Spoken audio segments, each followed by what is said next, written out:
Now to New York City, where tragedy struck. A 64-year-old woman is dead after police say a stray bullet hit her just a day after Christmas.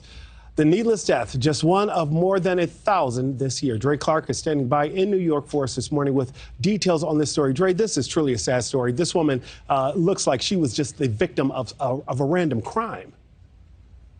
Yeah, Nick, good morning. It's an incredibly sad ending to a life cut short by a stray bullet. 64-year-old Valeria Ortega was shot and killed just across the street behind me here in the Inwood section of Manhattan, just one day after celebrating the Christmas holiday with her family. Family members say Ortega was walking to the grocery store on Monday morning when that stray bullet struck her in the head and she died a short time later. She actually lived just a few blocks away from where she lost her life. Ortega was married with 3 children and grandchildren. Family members say she was enjoying her retirement. Police say the suspected shooters may have been riding scooters when they got into a confrontation with the person driving a car and started shooting. Ortega is the latest person recently killed by a stray bullet.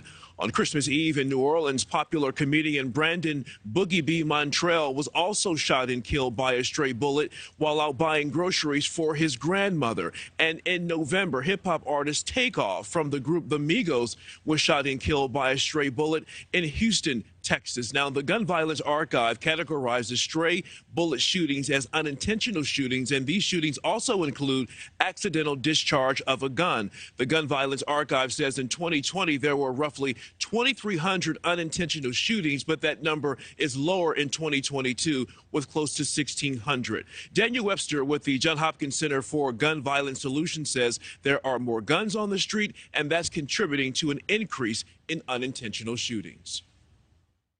So more guns, more space in more spaces, and more shootings occurring is likely to translate into more, not only people intentionally harmed, intended targets, but those who are unintended. They were not the ones who were being intentionally targeted.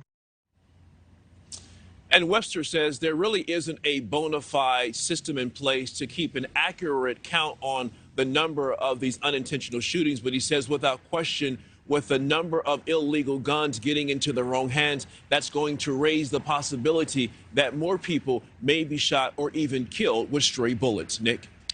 Dre, before I let you go, I know that there have been advancements in the investigation of both Boogie B and Takeoff, but what is the latest with this woman who was shot, Ms. Ortega, in New York? Are police close to making an arrest in that shooting, or are they still investigating?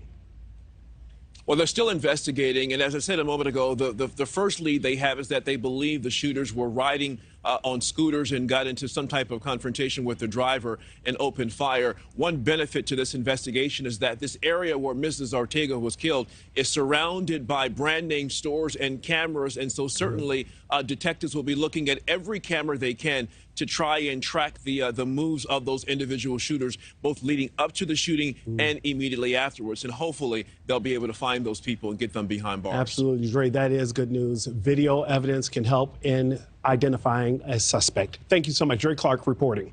All right. Thanks for watching. Go to newsnationnow.com to find NewsNation in your cable lineup. And don't forget to click the red subscribe button below to get more of NewsNation's fact-based, unbiased coverage.